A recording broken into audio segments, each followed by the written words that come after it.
მოგესალმებით მეგობრებო, გიბრუნდებით შემდეგი ეპიზოდით. გამარჯობა მეგობრებო, მადლობა გამოწერებისთვის და კომენტარებისთვის. ძალიან გვიხარია ხოლმე თქვენი აზრის მოსმენა.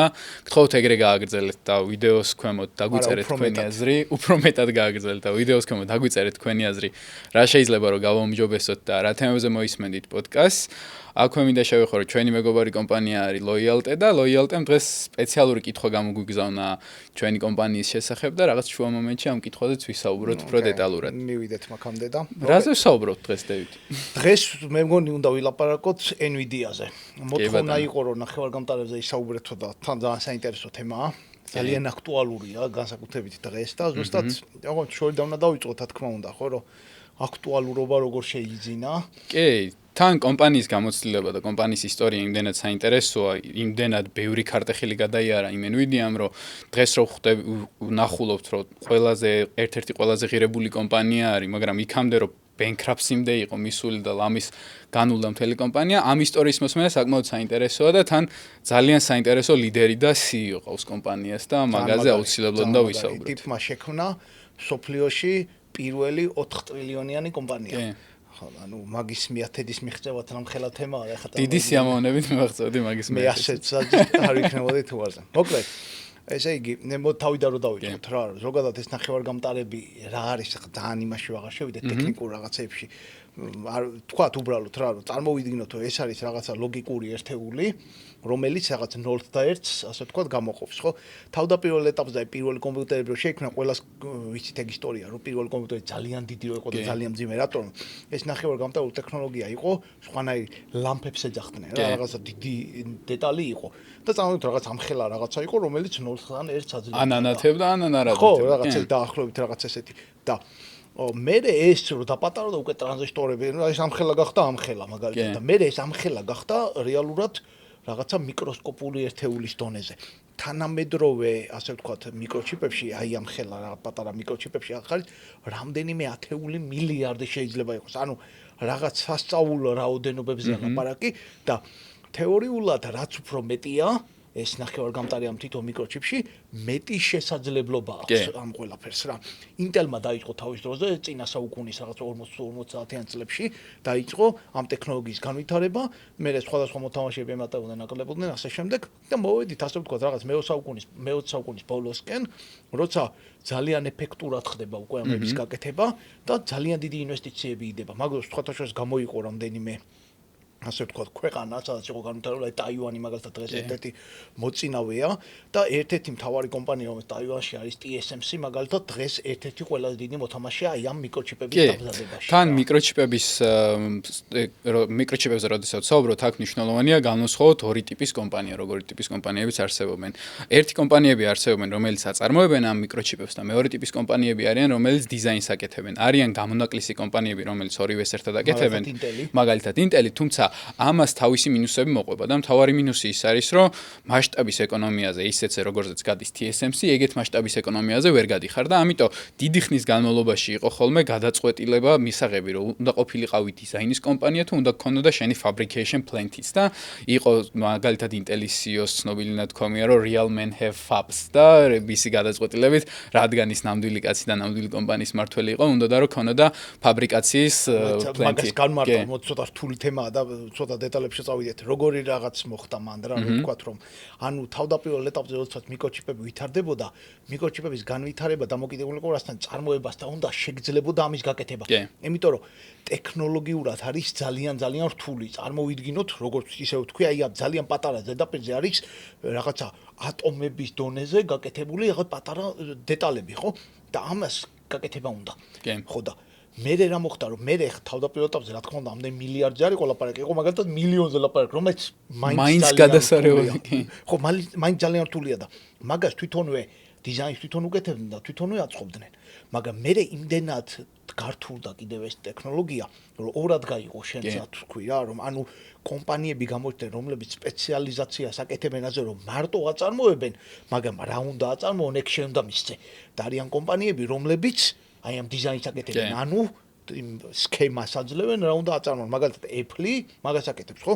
დიზაინს აკეთებს ამ ჩიპისას, მე აძლევს TSMC-ს და TSMC ამზადებს აი ამ ცნობილ M4 და M5 და ასე შემდეგ ჩიპებს, რომელიც Apple-ის წინაშე გვხვდება პროდუქტებში. კი, სხვათა შორის ძალიან საინტერესო სანახავია, თუ გინდა რომ მიკროჩიპი პირადად ნახო, აუცილებლად დაგჭირდება რომ გამოიყენო რაღაც მიკროსკოპი, რომელიც ოღონდ ჩვეულებრივ მიკროსკოპებზე არაა საუბარი, რომელსაც რაღაც ლაბორატორიებში ხვდებით ხოლმე. ეს არის სამეცნიერო დონის უდიდესი მიკროსკოპები, რომელთაც შეგიძლია დააკვირდეთ თმის ღერის ფორმის და თმის ღერის ზომის ნაწილაკს, რომელშიც უამრავი ტრანზისტორია და რომელიც უამრავ ინფორმაციას ამუშავებს ერთდროულად, რაც ძალიან რთული ტექნოლოგია არის და ამ რთულ ტექნოლოგიაზე ეს ტექნოლოგია ზოგადად არის კაცობრიობის საუკეთესო მიღწევების შედეგი. ანუ თუ ჩვენ გვინდა რომ გავიგოთ როგორ მუშაობს მიკროჩიპები და გვინდა რომ ვიცოდეთ დეტალურად, აუცილებლად უნდა ვისწავლოთ ყველაზე მაღალი დონის ქიმია, ყველაზე მაღალი დონის ფიზიკა, ყველაზე მაღალი დონის ასტროფიზიკა, მოკლედ ყველა ტიპის ინფორმაცია არის საჭირო იმისთვის, რომ ამ დონემდე მიხვიდე, რაც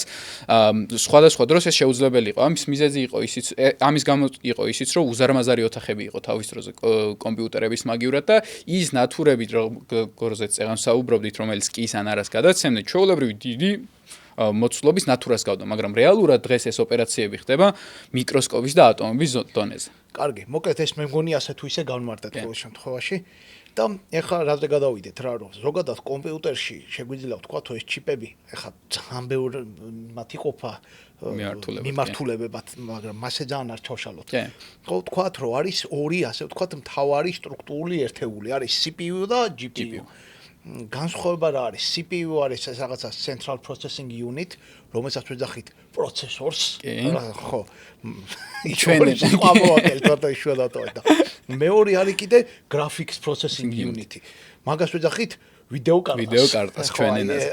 კი, და ნუ მთავარი განსხვავება ამ ორ ტექნოლოგიას შორის ის არის, რომ GPU-ს შეუძლია რომ პარალელურად აკეთოს რამდენიმე გამოთვლა, CPU კიდე sequentially, ანუ ერთი მეორის შემდეგ აკეთებს ამ გამოთვლებს, რაც რეალურად თავის დროზე, როდესაც კომპიუტერები შეიქმნა, რისთვისაც იყენებდნენ, CPU ბევრად უფრო საინტერესო იყო, იმიტომ რომ თავის დროზე პირველი კომპიუტერები რო გავიხსენოთ, ის პირველი კომპიუტერები უბრალოდ მონაცემების დამუშავებაზე იყო და რაღაცა გამოთვლების კეთებაზე იყო და გამოთვლებში ჩაგეჭრები რა რომ რეალურად ორივე მონაცემებს ამუშავებს. აქ არის უბრალოდ ეხა მეც აღარ მესმის ძალიან მადონეზე რეალურად, მაგრამ აქ არის ორი სხვადასხვა ტიპის გამოთვლაზე, რომ CPU შეუძლია ასე ვთქვათ, რაღაცა რთული გამოთვლები აწარმოოს და graphics processor GPU-ს რთულ გამოთვლებს არ აკეთებს, მარტივ გამოთვლებს აკეთებს, მაგრამ აკეთებს ძალიან ბევრ გამოთვლას ერთად. და გამოყენების დონეზე graphics processing-ი მაგიტო დაარქვეს, რომ აი ეს თამაშებზე იყო პირველი ეს GPU-ები ორიენტირებული, რომ გრაფიკას ანუ ამას ამუშავებდა ამ მონაცემებს, მეტი აღარ ვიცი მეც როგორ ხდება დამუშავება ასე შემდეგ და რაც უფრო მეტი მონაცემის დათვლა შეეძლო ერთ წამში, თქვა წამში აკეთებდა რაღაც მილიონ კალკულაციას, უკეთესი გრაფიკული შესაძლებლობები ჰქონდა ამ კომპიუტერს და იმას ეკენებოდა Sega იყო მაგალითად Nvidia რო დაარსდა პირველი ერთ-ერთი კლიენტი Sega ყავდა ზუსტად რა რომ ანუ ეს რაღაცა Sonic-ი და რაღაცა ჩვენი ბავშვობის ის რაც არის მაგაებს იყენებდა და მან ნუ საინტერესო ის არის რომ როგორ განვითარდა ზოგადად კომპიუტერების ინდუსტრია თავიდან როგორც ვახსენე იყო ბევრად უფრო მარტივი ლოგიკურ ამოცანებზე და რაღაც გამოთვლებზე ფოკუსირებული დივაისები მაგრამ მე მოგვიანებით როდესაც კომპიუტერმა შეიძინა ვიზუალური მხარე და რაღაც ვიზუალებზე ჭირდებოდა ან დაკლიკვა ან რაღაც პირობითად თამაშის ჩართვა, სადაც პარალელურად რამდენიმე სხვადასხვა ობიექტი მოძრაობს, მაშინ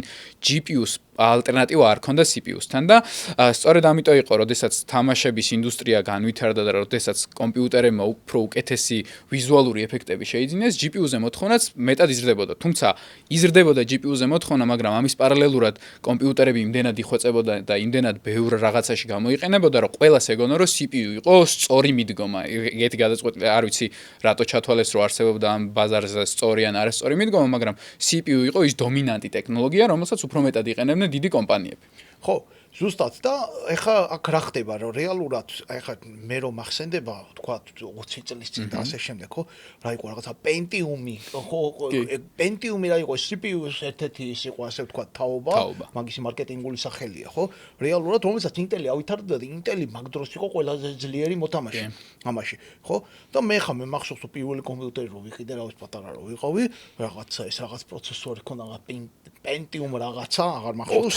ხო, მე მგონი 4 5-ის ნაწილი. მე მგონი ხო, რაღაც ასეთი იყო და მე რაღაცა ვიდეო კარტა ვიყიდე, რომელიც მაშინ წარმოდგენა არ მქონდა, ეგ რა იყო, მაგრამ ვიცოდი რა, რომ კომპიუტერი თუ გინდა რომ რაღაცები ითამაშო, თამაშები მაინტერესებდა, რაღაცები თუ ითამაშო, კარგი ვიდეო კარტა უნდა ქონდეს რა და ამ კარგი ვიდეო კარტას თურმე აწარმოებს ჩვენი Nvidia. კი, ანუ რეალურად ადამიანების გონებაშიც იმდანად იყო გამჯდარი, რომ CPU იყო მთავარი, რაც კომპიუტერს ამუშავებდა, CPU-ების სახელს ეძახდნენ ხოლმე კომპიუტერებს. აი მაგალითად Pentium 4, Pentium 5 მართლა მერე მოგვიანებით, როდესაც უფრო დაიხვეწა ტექნოლოგია, i3, i5, i7 ეძახდნენ ხოლმე ეს უკვე თარასოს არ ყოფილა. i5. არა, i5 როგორ არის ყოც. Pentium 5 კი, Pentium 5 არ არსებობს. ხო, i5 დღესაც არის. კი, და ძლიერი პროცესორია. ხო და მოკლედ აი ეს სიტუაცია რეალურად, ანუ Intel-ი არის დომინანტური მოთამაშე და ამ დროს გადაწყვეტენ ეს Nvidia გადაწყვეტს სამი დამფუძნებელი ყავდა,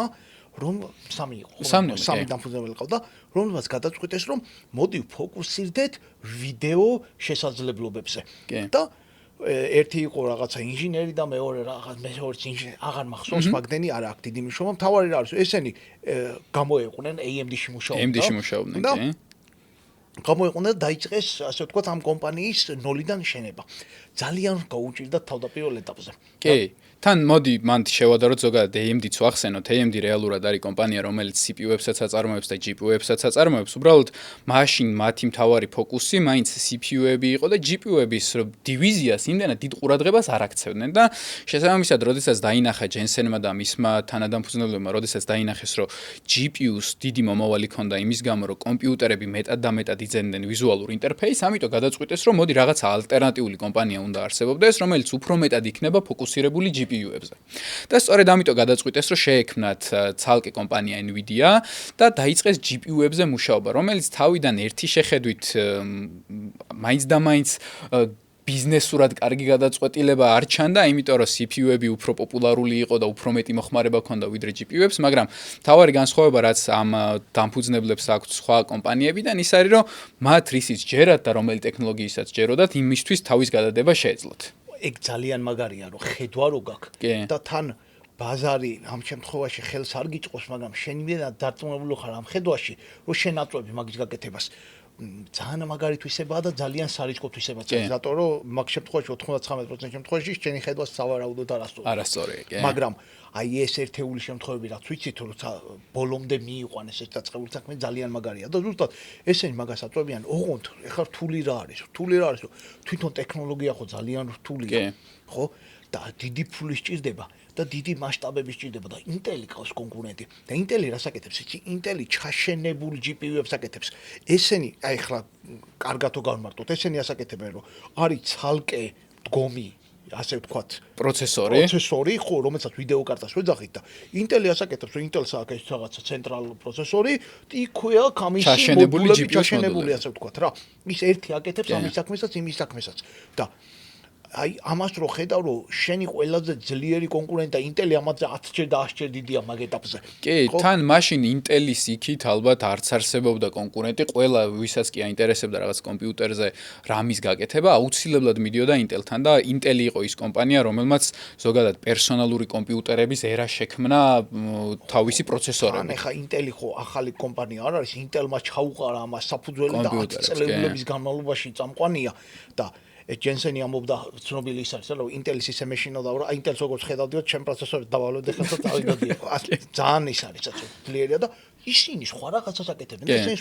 აკეთებენ და ესენი ხა ამათ რა დაინახეს რომ რეალურად ეს თუ პროცესებს დააპარალელურებენ ასე ვთქვათ რა თუ ბევრი რასაც GPU აკეთებს კი ხო რა მოკლედ თუ პროცესებს დააპარალელებენ უფრო უკეთესი შესაძლებლობები ეძლევა, მაგრამ ზომაში ძალიან იზრდება და ცხელია თან რა. და თან ერთმანეთის რესურსებს იყენებს. თუ ერთდროულად CPU-ს გაქვს და GPU-ს გაქვს, მას კვების ბლოკი მაინც ერთი ცენტრალიზებული აქვს და ის კვების ბლოკი იმდენად იტვირთება, რომ საბოლოოდ შენი პროცესორიც ფუჭდება და ამის გამო, როდესაც მე მიხვდნენ, რომ ორივეს ერთად თანაცხოვრება გაუჭირდებოდა, ნელ-ნელა დაიწყეს ალტერნატიულ დიზაინებზე ფიქრი, როგორ შეიძლებოდა კომპიუტერში ცალკე ჩაინტეგრირებინა ძლიერი GPU.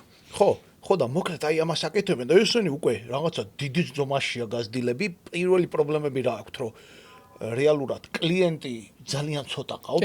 ესენი დადიან თავის იმას თავაზობენ, იმიტომ რომ კლიენტი ცოტა ყავს, რას ნიშნავს რეალურად, რომ შენმა პარტნიორმა კომპანიამ უნდა დაწეროს თავისი პროგრამული უზრუნველყოფა კონკრეტულ შენს არქიტექტურაზე და შენს device-ზე, რაც ძალიან რთულია. თან მით უმეტეს პატარა უკან გადახვევას გავაკეთებ, რომ როდესაც გრაფიკული პროცესინგი unit-ები იზრდებოდნენ და პოპულარობას იძენდნენ, მაშინ გრაფიკული ინტერფეისის დამუშავება თუ გინდოდა, უნდა გაეკეთებინა სამკუთხედების მიხედვით. დღესაც რომ დავამუშაოთ ეს რეალური გრაფიკული ინტერფეისები მუშაობს პატარ-პატარა სამკუთხედების მიხედვით და Jensen-ს და მის თანადამფუძნებლებს ჯეროდათ, რომ 4 კუთხედი ფორმებით ბევრად უფრო კარგი იქნებოდა, იმიტომ რომ 4 კუთხედი უფრო ჭყალებში წესიერი ფიგურაა და ბევრად უფრო მარტივია მისთან მუშაობდა.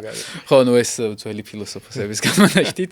ხო, უფრო კარგი ფიგურაა და უფრო მარტივად შეიძლებოდა ამაზე მუშაობა. თუმცა საბოლოოდ მაინც მიხვდნენ, რომ იმისთვის, რომ შენმა ტექნოლოგიამ გაამართოს, ის ბაზარმა აუცილებლად უნდა მიიღოს და Jensen-ის და Nvidia-ისთვის სამწუხაროდ 4 კუთხედებმა მალევე აჩვენეს, რომ ისინი წარმატებული ტექნოლოგია ვერ იქნებოდნენ, იმიტომ რომ იმ პერიოდში ბევრი სხვა კომპანია, რომელიც იყენებდა ვიზუალურ ინტერფეისს და რომელიც მუშაობდა ვიზუალურ ინტერფეისზე, რა თქმა უნდა, იყენებდა სამკუთხედს, რომელიც მაშინ ინდუსტრიის სტანდარტი იყო.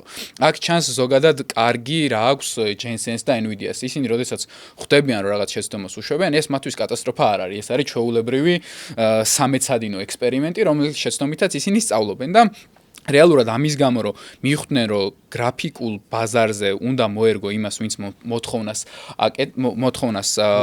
მიყავს, მაშინვე გადაწყვიტეს რომ თავისივე პროდუქტები გაეკეთებინათ იმ ხალხისთვის, ვისაც სჭირდება მათი გრაფიკული პროცესორები. მაგას ალბათ მანამდეც უნდა მიხვდები, მაგრამ მოკლედ სიტუაცია არ იყო, მოკლედ რომ მოვყვეთ, რომ ამათ ყავთ ერთი ყველა დიდი კლიენტი Sega, მაგრამ Sega რეალურად არის პატარა მოთამაშე, იმიტომ რომ უფრო ძლიერი მოთამაშე, მაგალითად Microsoft-ი, Sony და Nintendo არიან მაგ კომპიუტერული თამაშების ინდუსტრიაში მაგ ეტაპზე. და Microsoft-მა ამ დროს გადაწყვიტა, რომ ამ არქიტექტურიდან გადავიდეს სხვა არქიტექტურაზე, რომელიც სმენელებისთვის უფრო გასაგები იყოს რა. არქიტექტურები ამ შემთხვევაში ასნიშნავს, რომ ეს პროცესორები როგორც ავხსენეთ უკვე ბევრჯერ ვთქვით, რომ ძალიან რთული მოწყობილობებია და შენ ეს მოწყობილობის შესაძლებლობები რო გამოიყენო, ამას ჭირდება სპეციალური პროგრამული უზრუნველყოფა, ხო? და მიდგომებია, ხო, ამას როგორ იყენებ და ეს მიდგომები ყოველთვის იხვეწებოდა და მიდგომები იცვლებოდა და მოკლედ Microsoft-მა გადაწყვიტა, რომ მოდი ამ მიდგომიდან გადავიდეთ ამ მიდგომაზე და ეგ ნიშნავს რას, რომ Nvidia რასაც აკეთებს იმაზე აღარ მუშაობს ეგ და Nvidia-ს მოუწია უცებ ძალიან მოკლე დროში გადაელაგებინა მთელი თავიანთი დიზაინ ფილოსოფია და მიდგომები, რომ იმ ახალ არქიტექტურაზე გადასულიყო. ეხლა ზუსტად აღარ მახსოვს ციფრები, მაგრამ მაგალითად ერთი არქიტექტურიდან მეორეზე გადასვლას თუ უნდა მაგალითად 2 წელი, ამათ ჰქონდათ 6 თვის ფული მარტო. და იძულებულები იყვნენ რომ რაღაც 2 წელი საქმე გააკეთებინათ 6 თვეში. მაგრამ რა არის მაგარი გააკეთეს, კი.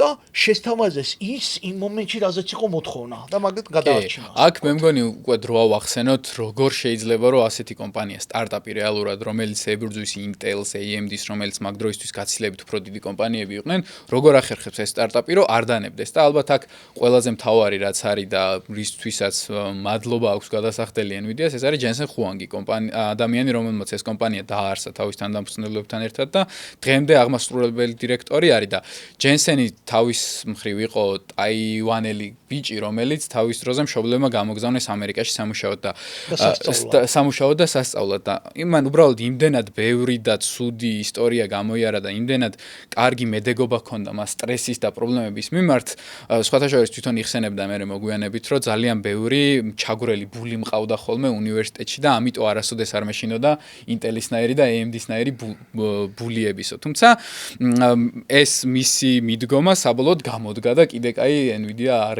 სხვათაშორის მაგარი სტენფორდელია ეგ რა, სტენფორდი დაამთავრა და ერთ-ერთი ის ქონა სტუდენტებთან შეხვედა და უსტურო არა, რომ რაღაცა გისურვებთ რთული ცხოვრება ქონოდა, რომ ეგ აწრთოვსო და რა ვიცი, მე არ ვისურვებ ნამდვილად, მაგრამ თუ 4 ტრილიონიან კომპანიას გააკეთებინებს, ხო, ეგ მაგაზე დაფიქრება ღირს რა. ხო და მოკლედ აი ასეთი მასში არიან, ანუ Nvidia არ წარმოვიდგინოთ თუ თავიდანვე ძალიან წარმატებული არიან, ძალიან რთული გზა გაიარეს განსაკუთრებით საწყის წლებში, მაგრამ მე დადგნენ ფეხზე როგორ უკვე GPU-ს სახელი Nvidia-ს დაუკავშირდა მყარად. კი, მოდი მაგაზე გავავარცოთ უფრო მეტად. როდესაც მათ მათი კონკურენტები ან CPU-ზე ან CPU-ში ჩაშენებულ GPU-ზე იყვნენ ხოლმე ორიენტირებული, ისინი ძირითადად პარალელურად ამუშავებდნენ CPU-ს ახალ ტექნოლოგიებსაც და GPU-ს ახალ ტექნოლოგიებსაც, მაგრამ Nvidia-ს გადაწყვეტილი ჰქონდა, რომ მხოლოდ და მხოლოდ GPU-ზე ყოფილიყო ფოკუსირებული. თან აქ მეორე ფაქტორიც შემოდის, რომ მიუხედავად იმისა, რომ რაღაცა შემოსავალი და რაღაცა ინვესტორებისგან მიღებული ქეში ყოველთვის ჰქონდათ, ესენ დივიდენდებს დიდად არ იღებდნენ და დიდად რაღაც თავის ჯიბეში არ იგდებდნენ და მათი მთავარი მიდგომა ყოველთვის იყო, რომ კვლევებში და განვითარებაში ჩაედოთ რაც შეიძლება და მეტი ფული და იმის გათვალისწინებით, რომ ეს 1980-იან წლებში არის კომპანია შექმნილი და ამდენი წლის განმავლობაში research and development-ში ძალიან დიდი ფული აქვს ჩადებული, ბოლოს ისეთი შედეგი დაიდო, რომ 2000-იანი წლების დასაწყისში უდიდესი ცოდნა ჰქონდათ დაგროვებული და რაც კი ოდესმე GPU-ს ბაზარზე დიდი გარღვევა ყოფილა სამეცნიერო და განვითარების კუთხით, ყველაფერი თითქმის მოდიოდა Nvidia-სგან და სწორედ ამიტომ იყო ის დავიწყე რაც თქვი, რომ Nvidia-ს სახელი ერქვა რეალურად ჩიპებს და მათ შორის საქართველოშიც, როდესაც ვიღაცა ვიდეო კარტაზე ლაპარაკობდა, აი Nvidia ვიყიდე, Nvidia GeForce-ი ამათი იყო ანუ Nvidia სულ არ ვიცოდი მაშინ რა იყო, მაგრამ GeForce-ი ვიცოდი სამაგიეროდ რაღაცა GeForce 256 თუ რაღაც იყო ხონდათ მოდელი, ეგრო ქონდა კაცი ხო, ანუ მაგარი ასე ვთქვათ გრაფიკული კარტები ჰქონდათ მაგ დროს. ხო და ეხა ესენი რასაკეთებენ რეალურად რომ წარმოვიდგინოთ სოფლიოში უკვე წამყვან მოთამაშედ ყალიბდებიან და უკვე ამათი კლიენტები უკვე ბევრი არიან და რეალურად ესენი იმხელები არიან რომ ის კლიენტები უკვე არქიტექტურას და ასე ვთქვათ მიდგომებს უკვე ამათ პროდუქტს არგებენ.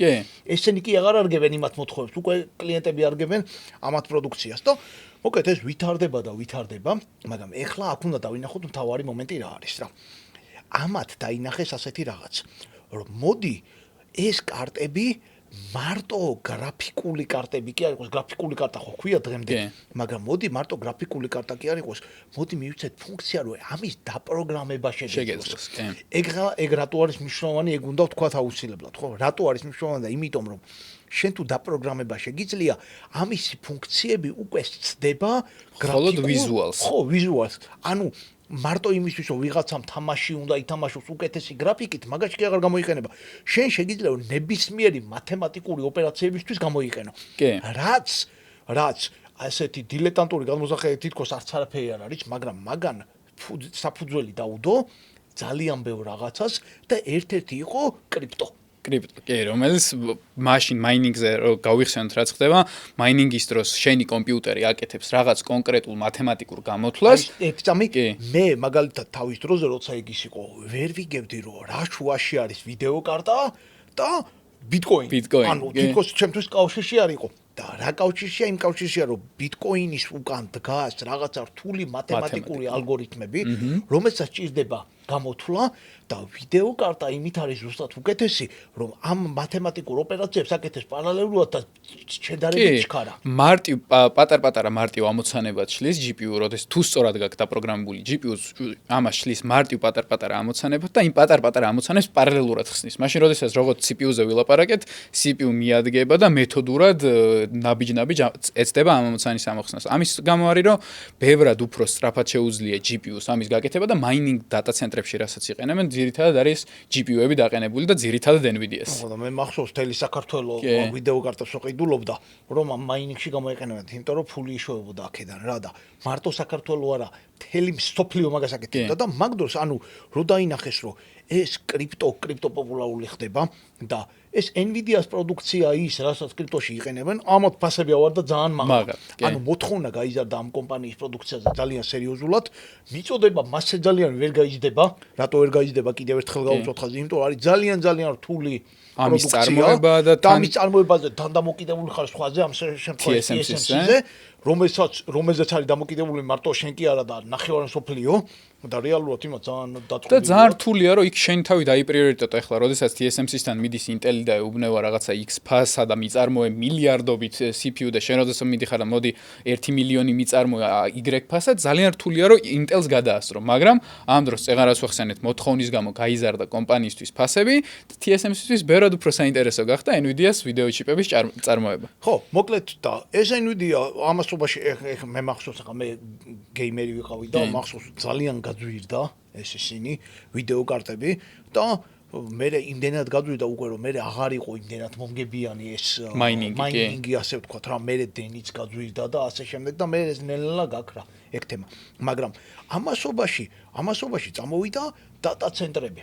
Data centrები რას გულისხმობს, რომ მაგალითად Amazon-მა, ასე შემდეგ, Google-მა, Microsoft-მა, Oracle, ყველა დიდმა მოთამაშემ თავისი მონაცემთა ცენტრები შექმნეს data centrები და ეხლა data centrებს განმარტოთ რა ხდება. Data centrები წარმოვიდგინოთ, ვარი ძალიან დიდი შენობა, რა ვიცი, რაღაცა წარმოვიდგინოთ რაღაცა ერთი ფეხბურთის მოედნის ხელა, ანუ ორი ფეხბურთის ან Manhattan-ის ხელა ეხლა მეტა რო აშენებს. ხო, ძალიან დიდი ისინია შენობები და წარმოვიდგინოთ, აქ არის ეს რაღაც ყველანაირი გამოთვლითი სიმძლავრე თავმოყრილი. კი. ერთ ცენტრალურ ადგილას, რომელსაც ჭირდება ბევრი კი. რაღაც ამ სიმძლავრეს რა და რეალურად აი დღევანდელი მიდგომა ეგ არის რა. ის არის ძალიან რთული კონსტრუქციები, ძალიან მაღალი security აქვს, ხო, რა თქმა უნდა, იმას გაგრილება სჭირდება და ბევრი დენი ჭირდება, მიხედვა ჭირდება. დენი ჭირდება რამდენი იცი? მეგავატები ჭირდება, კი. ესები სჭირდება რეალურად რა. ხო და მოკეთ ახლა ცოტა ისე უკან წავიდეთ, მოკეთ ეს კრიპტოს გამოყენება დაიწყეს და Nvidia ამ დროს ავითარებს CUDA-ს. ეხლა ეს CUDA ორი სიტყვითო განმარტოთ რა ხდება, რომ რეალურად წარმოვიდგინოთ, რომ შენ როცა აპროგრამებ ამ ჩიპს, ამისთვის გჭირდება რაღაცა პროგრამების ერთობლიობა, რომ რაღაცნაირად დაელაპარაკო. ან მოდი სანამ CUDA-ზე გადავალთ, იქამდე ვახსენოთ რა ხდება ზოგადად პროგრამირებაში რა ხდება. როგორც ვახსენეთ, CPU არის რაღაც ლოგიკურ გამოთვლებს აკეთებს, ეს არის პროცესორი, რომელიც ლოგიკურ გამოთვლებს აკეთებს და შენ თუ გინდა რომ ამ ლოგიკური გამოთვლებით რაღაც კონკრეტული შედეგი მიიღო, უნდა დაელაპარაკო ამ CPU-ს და რაღაცა ინით უნდა უთხრა, რომ 010 რაღაცა სხვას ნიშნავს ამ კონკრეტულ შემთხვევაში. ოღონდ იმისთვის რომ ამ ენაზე ელაპარაკო, ეს არის ძალიან კომპლექსური და ბევრი მათემატიკური გამოთვლა უნდა იცოდე და ამის გამო ნელ-ნელა იხვეწებოდა პროგრამირების ენები, რომლითაც შეგეძლო რომ CPU-სთან გელაპარაკა. რაც იმას ნიშნავს, რომ შენ კონკრეტულ არქიტექტურაზე და შენ კონკრეტულ CPU-ზე ვიღაცას აქვს შექმნილი ისეთი ენა, რომლითაც უფრო ეფექტურად ელაპარაკება და უკეთეს შედეგს დებს შენი CPU. მაგრამ იმის გამო, რომ მთელი მსოფლიო მაშინ ფოკუსირებული იყო CPU-ზე, GPU-ზე ასეთი პროგრამირების ენები დიდად არ იქნებოდა. იქნებოდა, თუმცა ისეთივე მორგებული არ იყო, როგორც მაგალითად CPU-ზე მორგებული პროგრამირების ენებია და მაშინ, როდესაც ეს დაინახა Nvidia-მ და თან როდესაც მიხვდა, რომ Nvidia იყო რეალურად GPU-ს ბაზარზე უდიდესი მოთამაშე, მაშინ დაიწყო იმაზე ფიქრი, როგორ შეიძლება რომ ეს დეველოპერები ჩემზე რაც შეიძლება მეტად მოვიბა და ამის შემდეგ დაიწყეს CUDA-ზე ფიქრი. ეს CUDA რეალურად იშიფრება, აკრონიმია Computer User რაღაცა და თვითონვე დაიწყეს ამ პროგრამირების ენის შექმნა. ოღონდ აქ მნიშვნელოვანი რა არის? როდესაც შენ თვითონვე აკეთებ ამ ტექნოლოგიის არქიტექტურას, მიკროჩიპის ნახევარგამტარის არქიტექტურას, შენ თვითონვე იცი რა არის საუკეთესო გზა, რომ მას დაელაპარაკო. შესაბამისად, როდესაც დეველოპერი ხარ და რაღაცის გაკეთება გინდა გრაფიკულ პროცესორინგ unit-ზე, არჩევანი გაქვს, რომ გააკეთო, გამოიყენო იმის პროგრამირების ენა, ვის ჩიპსაც ელაპარაკები, ან ვიღაცა სხვა მესამე ტიპის პროგრამირების ენა, რომელიც იმის გაკეთებულ მიკროჩიპს ელაპარაკება. გადაწყვეტილება ბევრად უფრო მარტივია, რომ წახვიდე და Nvidia-ს გაკეთებული მიკროჩიპზე Nvidia-სვე დაწერილი ენით ელაპარაკო და სწორედ ამის შექმნა დაიწყეს CUDA-თი. ხო და თან შექმნა დაიწყეს არა დიდ რესურსებს დებდნენ მაგაში და იმ ხელა თემა გააკეთეს, იმ ხელა ეს პროგრამული უზრუნველყოფა აწყეს, რომ უკვე პროგრამისტებს უმარტივდებოდათ ბევრად მაგეების ამ იმების ლაიბრერიების და ასე შემდეგ და ბიბლიოთეკების გამოყენება საქმეს უმარტივებდათ, მაგრამ და ეს თან Nvidia-ს პრობლემაში იყო რეალურად ეს ბიბლიოთეკები და ასე შემდეგ და ამიტომ სხვები დამოკიდებული გახადა თავის თავზე, ასე ვთქვათ. ოღონდ ეხლა რა ხდება? ეს რომ მიეღწია ამისთვის, ამაში დაჭირდა 10 წელი. ბევრი წელი დაჭირდა, ძალიან სანამ მაგდონეზე მივიდოდა და აქ ეხლა მთავარი მომენტი რა არის რა, რომ ეს რომ აი ამ ხელა რესურსებს ამაში ხარჯავს, ეს მონგებიანი არ არის. კი, მაგ ეტაპზე. არ არის მონგებიანი და აი ზუსტად ხედვები ეგ არის მნიშვნელოვანი, რომ ეს ხალხი ხედავს 10 წლის მერე რა იქნება და 20 წლის მერე რა იქნება. რანაირად ხედავენ, აზე არ ვარ, ფაქტია რომ ხედავენ. ჩემი აზრით, მან თავარი რაც იყო, რომ რწმენა ჰქონდათ ამ ტექნოლოგიის. მათ თავის დროს ჯენსენი ახლა ბოლოს ამბობდა, რომ ვერც კი წარმოვიდგენდი, რომ 2010-იანი წლების დასაწყისში შეიძლებოდა ხელოვნურ ინტელექტში გამოეყენებინათ ჩემი გაკეთებული პროდუქტიო. თუმცა თავარი რასაც რისთვისაც ის მადლობას იხდის, ის არის, მას ყოველთვის სჯეროდა იმ ტექნოლოგიის, რასაც აკეთებდა და იმ ფულს, რასაც ყოველთვის იღებდა, აბრუნებდა research and development-ში. წეგან ვახსენეთ, რომ ძალიან გაიზარდა GPU-ების ფასი და მიუხედავად ამისა, რომ GPU-ების ფასი ამდენად იყო გაზრდილი, ისინი მაინც ცდილობდნენ, რომ დივიდენდები არ გაეტანათ და ამის რეინვესტირებას აკეთებდნენ კვლევაში და განვითარებაში. ხო და რა მაგარია, წარმოიდგინე, რომ თან ახლა მაგდოს წმენა შეინარჩუნო ძალიან რთულია, რატო რომ ამ ტექნოლოგიებში დაიწყეს ფულის დახარჯვა, აქციების ფასი უვარდებოდა, იმიტომ რომ თველებს Wall Street-ი უყურებ და ეს რასიშულელეს აკეთებენ. რატო? იმიტომ რომ ბაზარი არის შექმნილი გრაფიკაზე და შენ ამ დროს რესურსებს ანაწილებ და სხვა რაღაცებში ხდები რა. უცნაურია, მაგრამ ზუსტად ეგ არის ყველაზე მაგარი მენეჯმენტის სახე, რომ შენ შეგიძლია დაინახო 10 და 20 წლის შემდეგ რა იქნება და იარო მაგისკენ. ინათ იყო დარწმუნებული. აი ძალიან შურს, რავი, გინდა თეთრი შური, გინდა შავი, გინდა არა აქვს მნიშვნელობა. 20 ტრილიონიანი კომპანია, ყველაფერის შურით. ხო, აი ყველანაირის რა, რომ როგორ შეიძლება მაგას აკეთებენ. ფაქტია ეგ გააკეთეს, ხო, რომ მოკლედ 10 წლეული ავითარებენ ამ ტექნოლოგიას და უცებ ეს ტექნოლოგია მივიდა იქამდე, რომ 2022-ში OpenAI-მ გამოუშვა თავისი ChatGPT-ის პირველი ვერსია და ChatGPT-ის პირველი ვერსია იყო სასწაულად წარმატებული.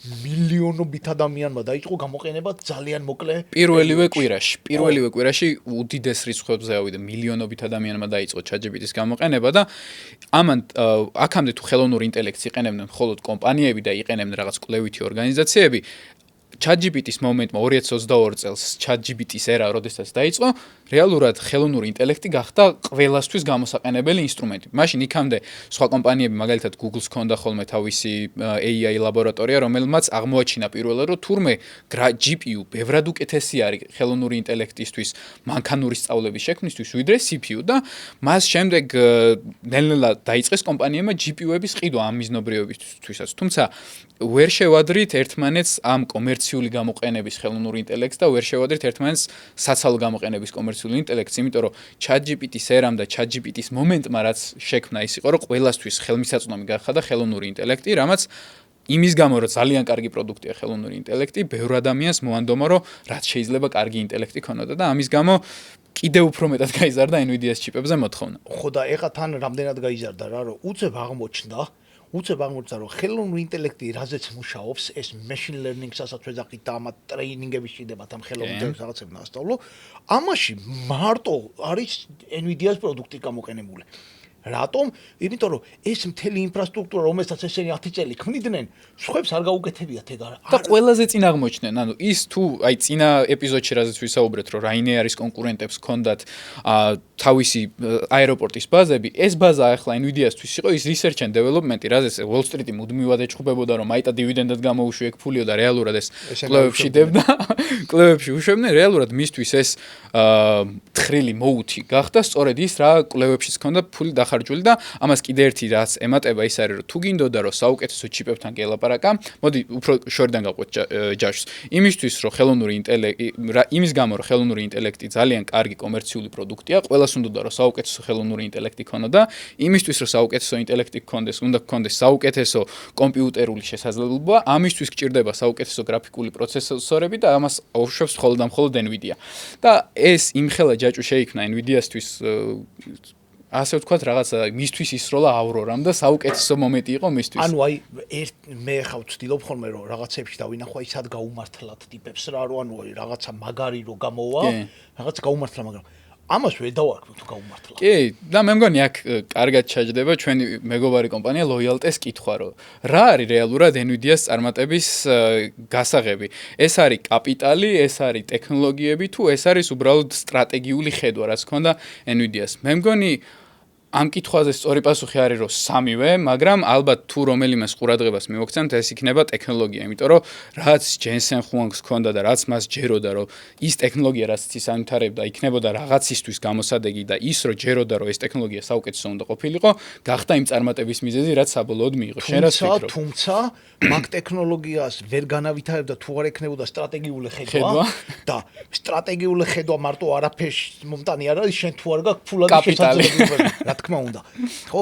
ანუ ამ კომპანიამ შეგვიძლია თქვათ, რომ თავის დროზე დაიწყო ბევრად შეზღუდული რესურსით, ჭკვიანური ნაბიჯები გადადგეს, რომ ისეთი არქიტექტურა შექმნეს ამ თავისი პროდუქტის, ასე ვთქვათ, რომ ფულადი რესურსები მათ ჰქონდათ უკვე საკმარისი, რომ მიექცეთ ყურადღება და მერე შემოდის ეს სტრატეგიული ხედვა, რომ 10 წელი ადრე დაინახეს რისი განვითარების შესაძლებლობები იქნებოდა. რა თქმა უნდა, მაგის არ მჯერა და არც მგონია, რომ ეგენი დაინახავდა ხელოვნური ინტელექტი განვითარება 10 წელი, მაგაზე ლაპარაკი არ არის, მაგრამ რა დაინახეს, რომ ამ პროცესორებს შეეძლოთ ბევრად მეტის გაკეთება ვიდრე ეს იყო გრაფიკა მარტო. და ვიდრე იმ მომენტში აკეთებდნენ და ეს მათთვის ძალიან კარგი აღმოჩნდა საბოლოოდ. ასევე ყურადღება რაც მინდა გავამახვილო ის არის, რომ როდესაც ხელოვნური ინტელექტი წამოვიდა წინ და როდესაც ყველას დაინტერესა, მოდი როგორ ვემუშაოთ სწორად GPU-ს, პასუხი იყო, რომ კუდათი, რაც იმას ნიშნავს, რომ ტექნოლოგია, რომელ ტექნოლოგიასაც იყენებ არის NVIDIA-სი, ის ენა რა ენაზეც ელაპარაკები არის NVIDIA-სი და თან პროდუქტიც არის NVIDIA-სი და საბოლოოდ რომ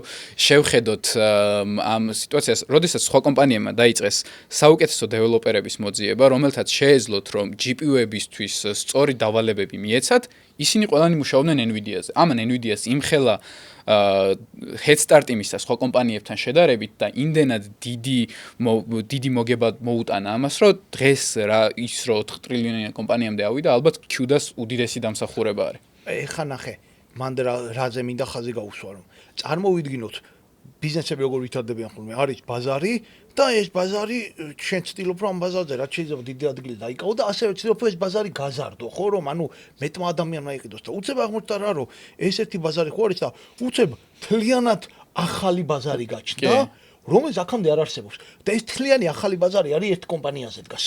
და ეს ახალი ბაზარი არის იმხელა, რატომ? იმიტომ რომ ყველამ დაინახა რომ ხელოვნურ ინტელექტს აქვს ბევრი პოტენციალი, ძალიან ბევრი პოტენციურად დიდი შესაძლებლობები აქვს ძალიან. და ყველას უნდა განავითაროს და ამისთვის მიდიან და ყიდულობენ რაღაცა 25000 NVIDIA-ს ეს რაღაცა ჩიპი. ხო და თან ეს ჩიპები რა არის, იცი? რაღაცა $40,000 და რაღაც ისა წარმოვიდგინოთ რომ ეს კომპიუტერში ვიდეო კარტა როგორ $1500 როგორ და უზარმაზარი როტირით რო აურა ძვირია და რა ამბავია და ის ბევრად უფრო კომპლექსური მეტი შესაძლებლობების მქონეა. ეს ყველაფერი და თან NVIDIA მას ყიდის ძალიან მაღალი მოგების მარჟით. და თან ყიდის როგორ კომპანიებზე ეგეც საინტერესოა. ამებს ყიდის Meta-ზე, Google-ზე, OpenAI-ზე, Amazon-ზე, ანუ ვინც კი გსმენია რომ დიდი და მაგარი კომპანიაა, ყველა არის აუცილებლად NVIDIA-ს კლიენტი. და უცებ ზუსტად NVIDIA აფრინდა რეალურად. აი ციფრები რომ მოვიყვანოთ, $1000 აქციები რო გეყიდა NVIDIA-სი რამდენიმე წელს წინ, დღეს გექნოდა სადღაც $200,000.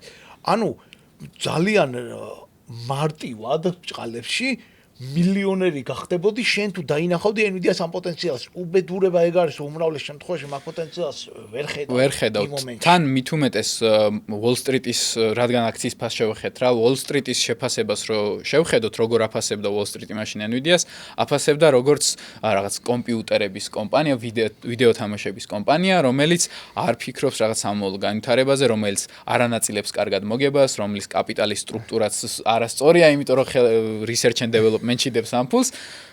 ძალიან საინტერესოა სად ვიქნებოდი დღეს Jensen-ს რო დაეჯერებინა Wall Street-ისთვის. წარმოუდგენა არ მაქვს, მაგრამ თავარი არის რა რომ ანუ აი ხა ჩვენ ყველამ ვიცით რომ რაღაცა Bitcoin რო გეყიდა თავის დროზე, ხა იქნებოდა მილიონერი და NVIDIA-ც მასეა. NVIDIA-ც ზუსტად მასეა, კი. თავის დროზე რო გეყიდა, ეხა მილიონერი იქნებოდა, ნუ რა თქმა უნდა ყველას გული გვწყდება, რომ თავის დროზე რა თქმა უნდა არ გიყიდია, ეგის, მაგრამ ეგა დღეს არის სოფლიოში ყველაზე ძვირადღირებული კომპანია, 4 ტრილიონ 600 მილიარდ რაღაც აღიც. და მეორეც არის Apple, რომელიც არის 4 ტრილიონი, ანუ Apple-ს უსწრებს სადღაც 700 მილიარდი თუ რაღაც სასწაულად დიდ მასშტაბზე გასული და ზუსტად ეგ უნდა დავინახოთ ეს დიდი მასშტაბი მაგისი დამსახურება, რომ ამან შექმნა ისეთი პროდუქტი, რომელზეც ყველანი მიბმულები აღმოჩნდნენ, იმიტომ რომ ხელოვნური ინტელექტი სერიოზულად დიდ რესურსს მოითხოვს.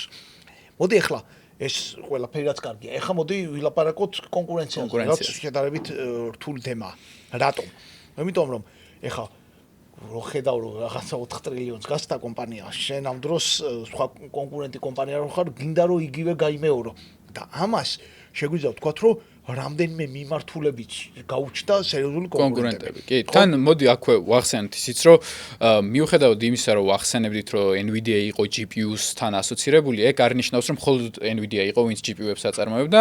ჩვენთვის უკვე კარგად ნაცნობი და Jensen-ის ყოფილი სამსახური AMD-ც ძალიან დიდი ხნის განმავლობაში აწარმოებდა GPU-ებს და თამაშებს დღემდე აწარმოებს. კი. ATA როა ატის ვეძახდით ხოლმე ჩვენ ეგ კომპანია იყიდა თავის დროზე AMD-მ ზუსტად და ამ GPU GPU-ებში საკმაოდ კარგი პოზიცია უკავია. კი, და მაშინ როდესაც Nvidia მთელ ბაზარზე დომინირებდა, მის close second აუცილებლად იყო ხოლმე AMD. და დღეს როდესაც ამ დიდმა კომპანიებმა წეგან როგორც ჩამოთვალეთ Nvidia-ს კლიენტები არიან უზარმაზარი კომპანიები, Meta, Google, Apple და ასე შემდეგ, ამ კომპანიებმა როდესაც დაინახეს, რომ Nvidia მათთვის უბრალო მომწოდებელი კი არ გახდა, არამედ სასიცოცხლოდ მნიშვნელოვანი მომწოდებელი გახდა, აუცილებლად დაიწყეს, არ მოეწონათ, იმიტომ რომ ფასებს Nvidia-ს შეიძლება რომ ფასები ზემო და ზემოთ აეწია, რაც მის აქციის ფაზეც აისახა და ამის გამო გადაწყვიტეს, რომ მოდი დივერსიფიკაცია გავაკეთოთ და პირველი ალბათ ყველაზე დიდი გარიგება რაც იყო Meta-მ როდესაც განაცხადა, რომ მოდი მე Nvidia-ს მაგივრა და AMD-ს GPU-ებს გამოვიყენებ. ნუ მე თვითონ ვთქვეს, რომ მაინც და მაინც შედეგი არ დავდეთო, მაგრამ რა იყო იცი რა მოხდა, რომ AMD უკან იყო განვითარებით, მაგრამ IAP იყო ბევრად. IAP იყო და თან რა იყო ამხელა ინვესტიციები რო ჩაიდო ამაში AMD-ს განვითარება გამოიწვია და დღეს მეორე ადგილზე კი ბატონო ეხა მეორეც არის და მეორეც უკან არის ძალიან ამასთან შედარებით მაგრამ მეორეა მაგალითად ძალიან კარგია კიდე რა გააკეთეს იცი ამ დიდმა მწარმოებლებმა გადაწყვიტეს რომ მოდი ჩვენი ჩიპები უნდა ვაწარმოოთ უკვე დიზაინერები უნდა გავხდეთ ჩიპებზე რატო იმიტომ რომ ვიღაცებზე დამოკიდებულება შევიმციროთ იმიტომ რომ რო ხედავ რომ ის შენი შუამავალი ბჭყალებში ხო რომ ამხელა ფულს აკეთებს შენ გინდა რომ მაგხელა ფული იმის ჯიბიდან მოიღო და თან უზარმაზარ თანხებზე გვაქვს ლაპარაკი ანუ რეალურად იმის Nvidia-ს უხდიდნენ ხოლმე მილიარდობით დოლარს უხდიდნენ იმისთვის რომ მხოლოდ მათ ტექნოლოგია იყიდონ და Google-მა ალბათ Google იყო ერთ-ერთი პირველი რომელმაც ეს დაინახა რომ მე ამაში ძალიან დიდ ფულს ვდებ მე ამდენი რესურსი მაქვს შემიძლია ჩემივე ახალი პროცესორები გავაკეთო და იმ პროცესორებს ჩავდო უბრალოდ პრობლემა რა არის წაგან კი ვახსენეთ რომ არსებობს ორი ტიპის პროცესორი CPU GPU და Google-მა დაიწყო ახალი პროცესორის TPU-ს შექმნა რაც არის Tensor Processing Unit რომელიც